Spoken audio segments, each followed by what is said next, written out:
Hello, Ian. Oh, wait, you. Jessica? Oh, good, good. Okay, we're on the same page. I thought it was muted.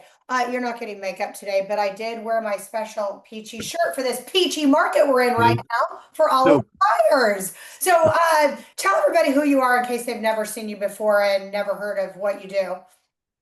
Lee, my name's Ian, and no, I'm Ian Boshoff, and I do mortgage lending throughout multiple states for the past 26 years. I wanted to say 25, but 26. But Yeah, we done this a long time.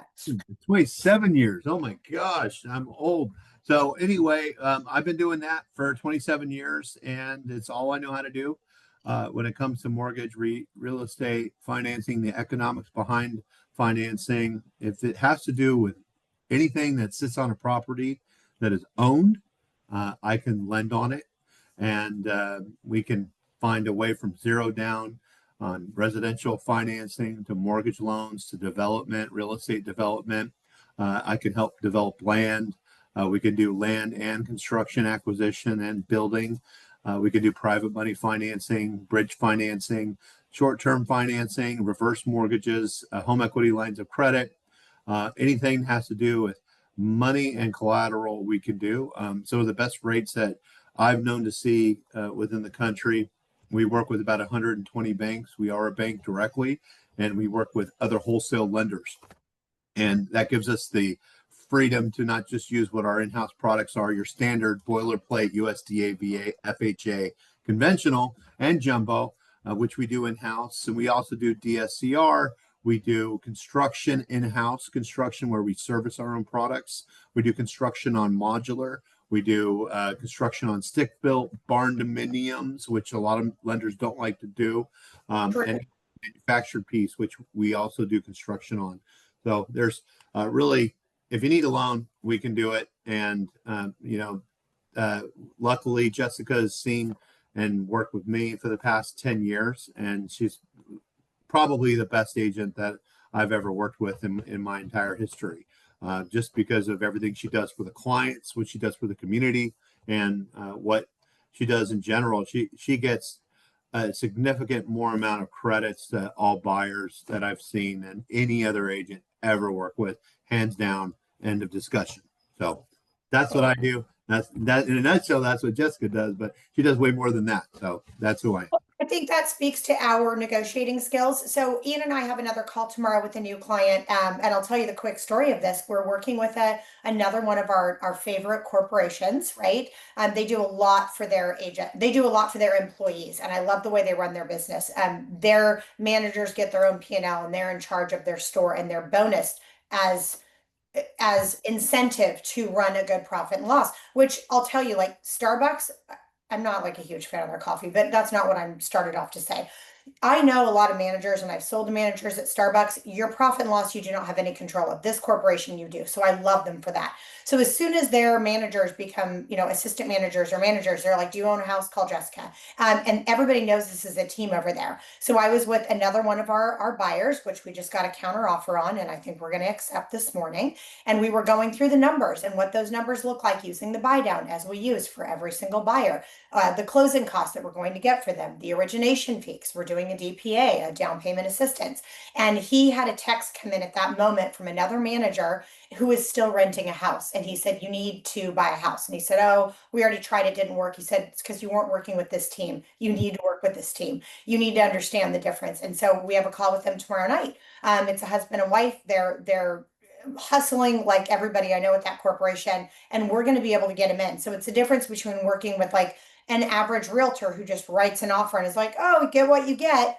We are working so hard on your behalf to make sure that I get all of those credits so we can keep zero to little money out of your pocket, and we're covering everything else. And I don't know any other team that does that, but that's a big difference. We're getting a $40,000 credit for these borrowers, and we get paid about $10,000 on most of these transactions. It's typically 2%, and on a lot of these it's 600,000 once we cover their inspections, as we do, and their appraisal and a small repair, a cleaning or a moving cost. We're getting about $10,000. That's average.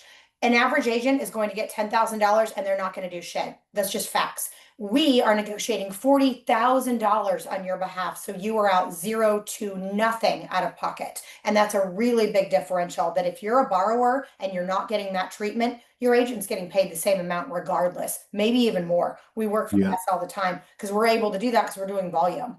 So if you're And a here's, borrower, like, yeah. I got one thing to say. As you notice in this podcast, is you hear the big we, but it's not we, it's Jessica that's asking for these. And when she's getting her commission, she's actually earning her commission and getting you more money than any other agents are out there. So I just want to reiterate, it's not a we, it's Jessica doing this. So Well, if it's a program too because you have I help with the funding, and yeah. I'm a vehicle so you can acquire the property and pay that mortgage, which you're paying as a client. But when it comes down to negotiating, Jessica's negotiating all of this, and she more than earns her money. She actually you as a buyer, when you go into a purchase transaction, even if you get down payment assistance, right? That in the down payment assistance program, if you don't want a high interest rate, that's like 7.75 or 8%, then the way you get the closing costs covered are through credits, right? And so we can get to 6.5% roughly on FHA, and then you need a temporary buy down to lower that payment for the first 2 years, which in some cases saves you thousands of dollars a year, right? And that is number one priority in Jessica's avenue, is to get that temporary buy down. The second piece is your closing costs. If you're buying a house with down payment assistance and you get no credit, there's zero credit from the seller, right? That you still have to bring in roughly 20 grand to the table on a $500,000 house, right? And that's with closing costs and origination fees. So it's imperative that you get these credits, right? A temporary buy down for a $615,000 house, the seller's paying $13,500 for that. $13,500 Jessica's getting a credit for, right? Then there's the closing costs that you also got to pay for. Anyone doing down payment assistance is doing it for a reason, because they don't have the cash, right? Or they don't want to use their cash. Or they don't want to use the cash, exactly. Yeah. So, either way, you're going to be spending money. So why not have the seller pay for it in a market where it's not a seller's market, right? It's a buyer's market. So let's leverage that negotiation tactic, not for a lower price, if per se, if you're in a confined financial moment, right? But let's get that credit. And so Jessica even pulls up the comps to make sure you're not overpaying for the home. But in some cases, you're not going to get to check every single box on your first home, just like you're not going to check every single box on your first vehicle. You're not going to get everything you want on the first home, and you're not going to get everything you want on the first vehicle unless you're a trust fund kid or lucky, right? So I'll shut up there. No, I love it. Well, we've got two people we're out making offers for right now, and they're coming pretty close to everything they want. They both need 4 to 5 bedrooms. They both really want a pool. They want a great neighborhood they're going to build equity in. Wow. So they can either rent that out, or that's the goal in 3 to 5 years, to rent that house out and get over to the next. But we're doing that with both of these down payment assistance buyers right now this week. So I'm having so much fun running around. This reminds me of 2012, where I was just running around making stupid offers because everything was a foreclosure, everything was a short sale, and I was cleaning up with credits left and right. We're back in a market where, like, I am having so much fun doing this right now, running around with all of our buyers. So if you're a buyer, I want to encourage you to call it, because it is a buyer's market, very much a buyer's market. If you are a seller, you're not getting value. I'm sorry. My sellers is alike. You're not getting your value. You're just not. And it's going to only become worse as we jump through summer and see more inventory. So if you want to sell your house right now, you're taking a hit on that, but you want to buy on the other side because it's a great time to buy. Can you talk about the bridge loan and what somebody in that predicament would do well using this program? Yeah, it's really leveraged for individuals that have a decent amount of equity, and the bridge loan will finance up to 75% of the value of the property. We'll engage with a temporary, basically a 90-day contract or 120-day contract on your departing residence. What this does is, and we'll engage it at 75 cents on the dollar. But what this provides you with is, this provides you the ability to where we can lend 75 cents on the dollar, right? On, say, for example, it's $1 million home. We give you $750,000 if you owe nothing on the property at Uh-huh. 0% interest. Okay. So you can acquire the other property, and we don't need to include the departing resident's debt on Mhm. on the new loan Mhm. because you're in contract. Right. And so what that means for you is if you're in a position where it's hard to get in contract, right? Or you find a house you absolutely love and you don't Mhm. want to miss it, and Mhm. it's a really good deal. This is a great way to free up the capital from your home, Mhm. right? Your existing home, Right. Yeah. so you can buy the other one. There's always a catch in everything, and that catch is 2.5% to the lender at that point. Um, Commissions are still paid out on a normal real estate transaction Right. to the agents involved, and but they get that 2.5%. So it's not typically a 0% interest. It's 0% interest during the period that you have that loan for, and at the point of Mhm. sale, that loan is, you can basically refinance out of that loan, and you'll be paying off everything on this departing residence. So, and Good there's a two option. and a half percent fee associated to it that does not go to us. It goes directly to the wholesaler who's giving you that Mhm. 0% loan. And so that's a great way to leverage your property if it's free and clear, or if you have a small loan on it. And if you see a property you just can't pass up or miss, or even Jessica, if you've noticed that some properties they are selling at list price because they do check every box known to man, and some homes that are on the higher end scale are selling at ask if they, because that's a different caliber of buyer, right? So Well, I'm also seeing, I'm only seeing that happen with homes that are priced aggressively. You're yeah, the best house. All the other ones are a 4.3. You're a 4.3 with a pool and a cabana, and you're priced aggressively. Then I'm seeing multiple offers. Otherwise, I'm not, even in the right, $1 million mark. And we have a $1 million house coming on the market here, 1.2 actually, next week. And so I'm checking meticulously for that. And I'm seeing those same homes that are average are all selling at 1.1. Huge hit right now. yeah. So can we talk about, let's say somebody doesn't want that bridge loan for whatever reason. Let's say they're going to rent out their house. I'm going to help them, get top dollar for that lease, but they don't have the down payment. They can't borrow it from their 401k. They maxed that out when they bought this first house. We've got people in this boat, so I'm asking for a specific reason. So how would one do that then? Could they use a HELOC? Because you're not going to be able to use a down payment assistance with your, well, maybe you could. Let's talk that through. You have a house, you're going to rent it out, we're going to cover your mortgage, right? We're not going to really make any money, but we're going to at least cover your mortgage. You're going to get a good deal on this next house, but you don't have the cash to go in on it. How do you get that? You don't have the cash to go in it. There's a few ways. Number one, you can always leverage it against your 401k, right? Okay. And take a loan out on your 401k. Different 401k custodian, money managers, Mhm. money management companies Yeah. have different terms of withdrawal. So, in some cases, you can take them out for a down payment on a mortgage. That's a good option for you. Okay. Um, the other way is there are down payment assistance options for non first time home buyers. Okay. However, the interest rates are higher, and you do have a silent second on the property. There Okay. are some ones that with grant programs as well. It's just their interest rates are higher, and there are options for you if you don't have the money. Now, ideally, either 401k loan or IR, pull some money out of stock temporarily. So when you sell your home, or not sell your home, but you just know that you're going to have a loan on it on a 401k. Sure. IRA, you're going to take a tax hit.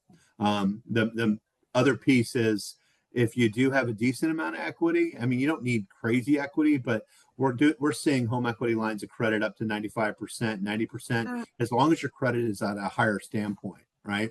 You need to have pretty solid credit, and you got to income qualify to be able to support that second lien and the existing first lien.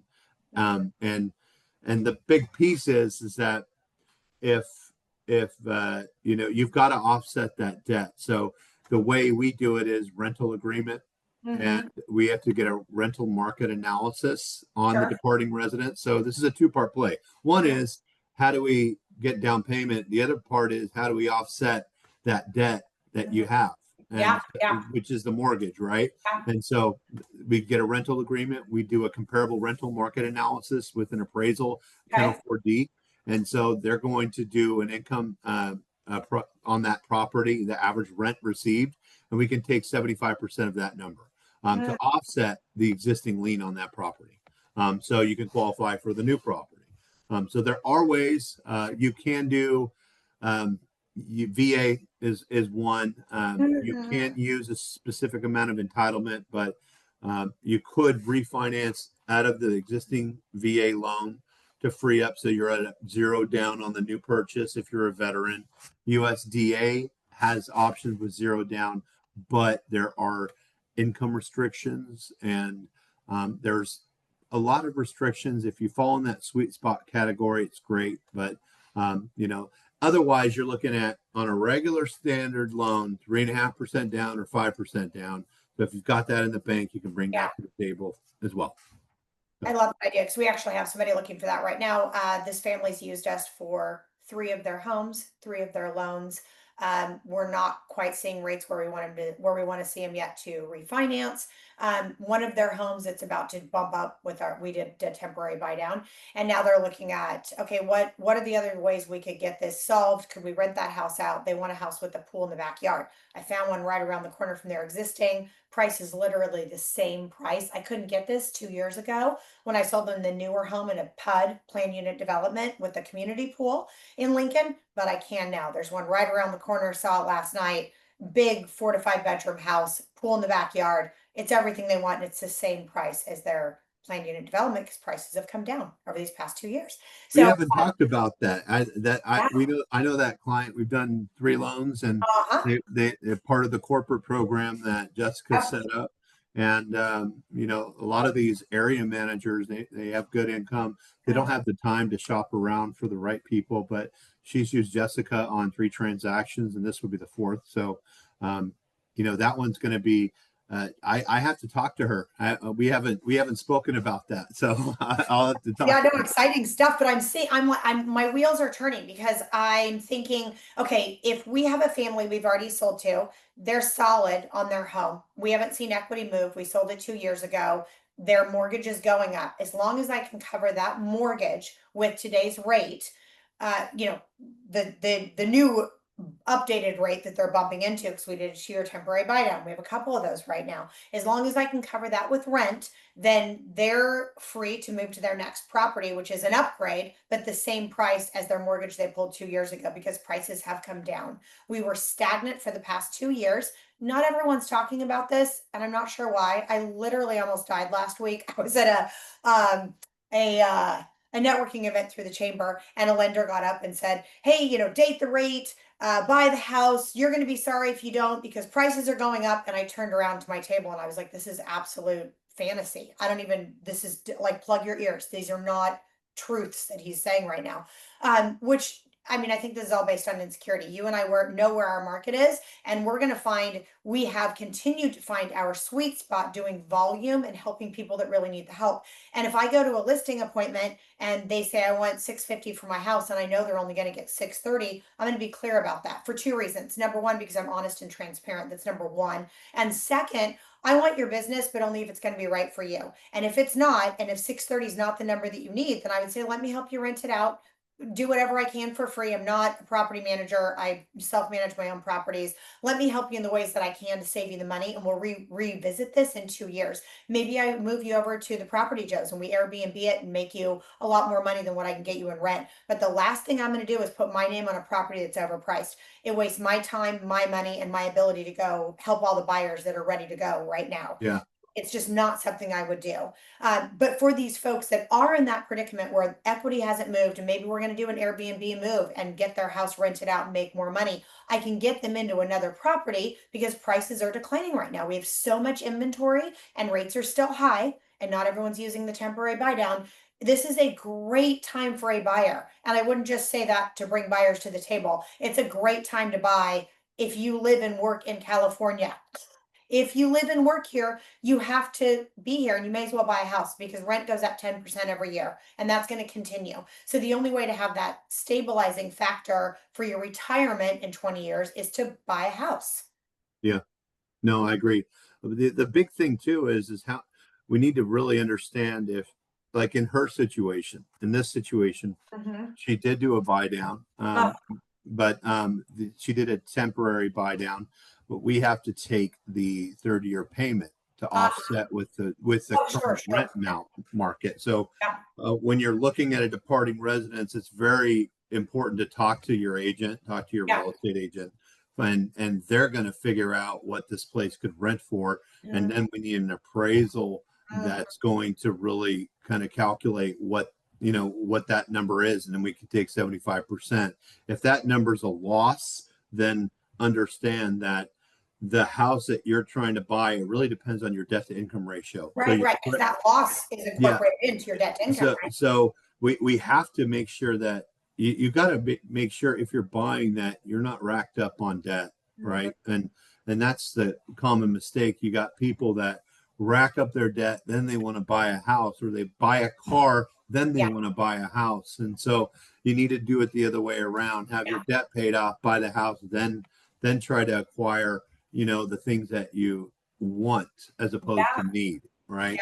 definitely. And so that's the biggest problem that I see, especially now, these buyers that bought at that hot time, Mhm, right? About 5 years ago, 6 years mhm. ago, when things were going way above asking price. And I see I'd say right now, and with the data that's been provided, Mhm. there are more credit card defaults now than there ever has been in the history of credit cards, I could confirm that with right? our many attorneys that do bankruptcy and Bankruptcy. that do Yeah. credit card delinquencies. I Yeah. could. And, That's and true. Those are facts. And the other thing too is that we're not seeing, Jessica, is that before our last crash with the Lehman Brothers debacle, Mhm. right, back in 08, Right. 09, what was happening is everyone was getting foreclosed on.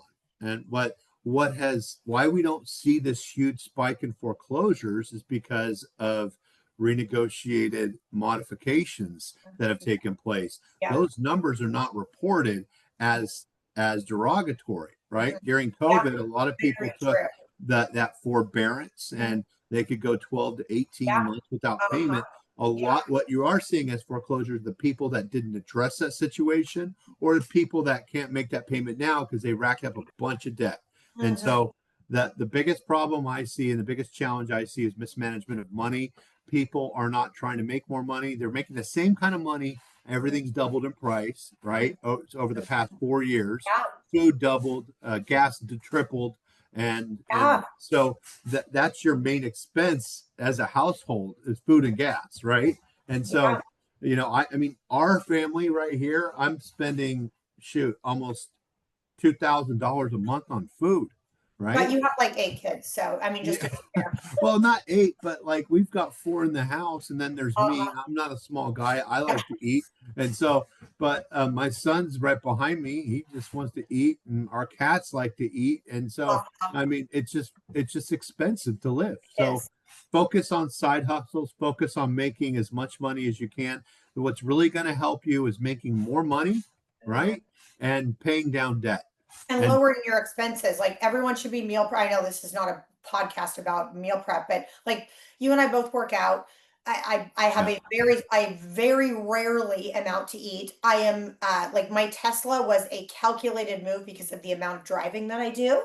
And because we're both S corps, my gas deduction alone is like 40 grand a year. I drive a lot and I use my IQ, which is an IRS compliant form that calculates your gas and what you get back. It was a yeah, calculated move. I don't spend money on dumb stuff. I just don't. I want to make sure that I've lowered a lot of my expenses and I lowered even more because of where we were last year. yeah, And this year we're doing better, I think, overall because we're seeing a lot more inventory and we have a lot more buyers. But I don't want to be stuck in that position that was so difficult last year where I was over leveraged. I had so many rentals and I wasn't getting any rent. So I've definitely made changes. So if you're somebody that even needs kind of that strategy column, like things aren't going the way I need them to go. What do I do? Ian and I will do that because I know I'm going to get your business in 2 years, 5 years, Yeah. get your referrals. We've done a lot of that. And a lot of our really great referring parties are not people that have ever bought or sold with us. They're people that we're close to, that we've helped with strategy and how to lower your bills, and directed them to the right vendors and the right bankruptcy attorneys and the right CPAs so that they have all of their things aligned now. So if Yeah. it's you or your family, like Ian, throw your number out again because I don't think we can underutilize professionals that can help you strategize and get you to the right people to make sure that your finances are in order. Yeah, and no one likes talking about their finances. I get it. No one likes talking about their credit. It's like the most uncomfortable thing. If it's challenged, it's probably the most uncomfortable thing you can talk about, right? Yeah. Next to your marriage or whatever, right? I'm the Sure. proctologist of finances, Yeah. like Yeah.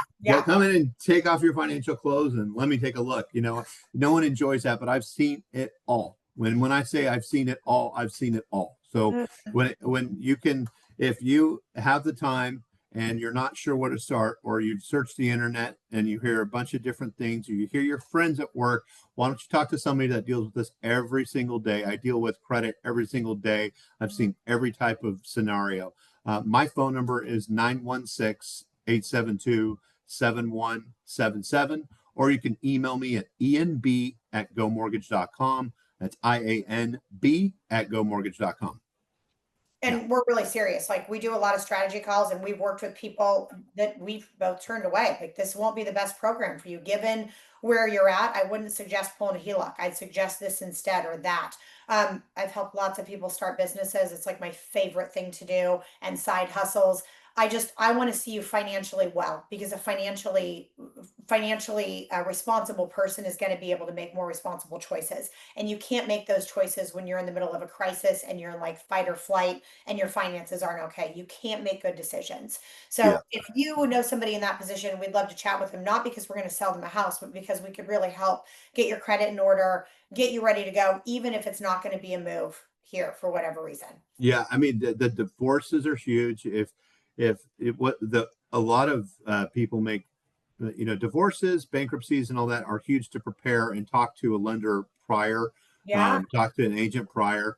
But what's really important is talk to the lender prior to engaging into that final judgment, because we can only utilize continuity income. So if you're getting child support, if you're getting spousal Mm, support, we need 36 months of continuity of income. So mm, it needs to be for over 36 months on that final judgment, preferably 4 years to 5 years, because if that's been negotiated, what if you take a different offer and you're getting 32 months or yeah. 3 years or Yeah. something, just 3 years, right?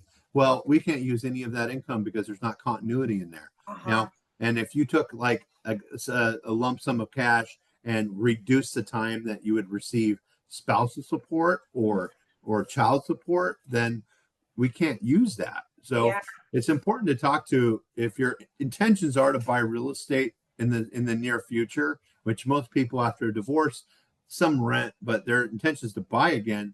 Well, you Mm, may be waiting a lot longer if your attorney doesn't know this, right? They don't typically cover these details. They're trying to, you know, get you the money and just move on and mm. probably take you to court 30 times so they can keep making money. But Yeah. but honestly, it's very important to talk to someone like me, someone like Jessica, on any strategy before you make that final. Mm, And it's very important, even about moving, getting an yeah. offer letter with Uh-huh. new employment. There's little things that, we can do loans against debts, like if you have a lawsuit Mm. and it's finalized and you have a final judgment, there can be financing against that. You can leverage against that. So there's quite a bit of things that you could do up front, that way you don't have to use all your cash. I love that. No, I can't emphasize enough. If you're somebody that's finding yourself in whatever difficult storm of life you may be in, whether it's you're considering bankruptcy, you're going through a divorce, you just had a big job change, or you're moving out of state, you don't know what this is going to look like call us, we can jump on a strategy call and really help. We've got connections with other states. Ian and I are both working on licensing so we can help people in other states because I have a lot of folks in my age group that are taking early retirement or taking their remote work and leaving the state right now, which is going to open up even more inventory. More inventory means better prices for our buyers, but we want to be able to help those sellers owners as well. So reach out. And another thing, just a quick plug on this, if I'm helping you sell your property, here's the deal on the other side. You're moving to Utah. I can get a 25% referral fee from a realtor in Utah. I don't need that. I'm just after your sale here and helping you on a good price here, a reasonable price that I'm going to give you. That 25% goes right back to you. You can offset your closing costs with that, your cleaning, your repairs, your inspections, your appraisal, all the things Ian and I cover here that other realtors don't here or outside of they just don't. They don't. Ask, you will find they don't. I can give you that referral fee. So if you're somebody moving out of state, talk to us first so we can not only help you here with your sale, but we can also help you with that referral fee on the other side. I'm happy to do it. I'm only looking for one side of this. Ian and I are both believers, and I can't overstate that enough. I firmly believe in this abundant mindset. You give first and it comes back tenfold. It's biblical. That's how we live our lives. We're really big on giving back. And I want to Yeah. work with people that feel the same way and appreciate what we do so they can bring more business to us.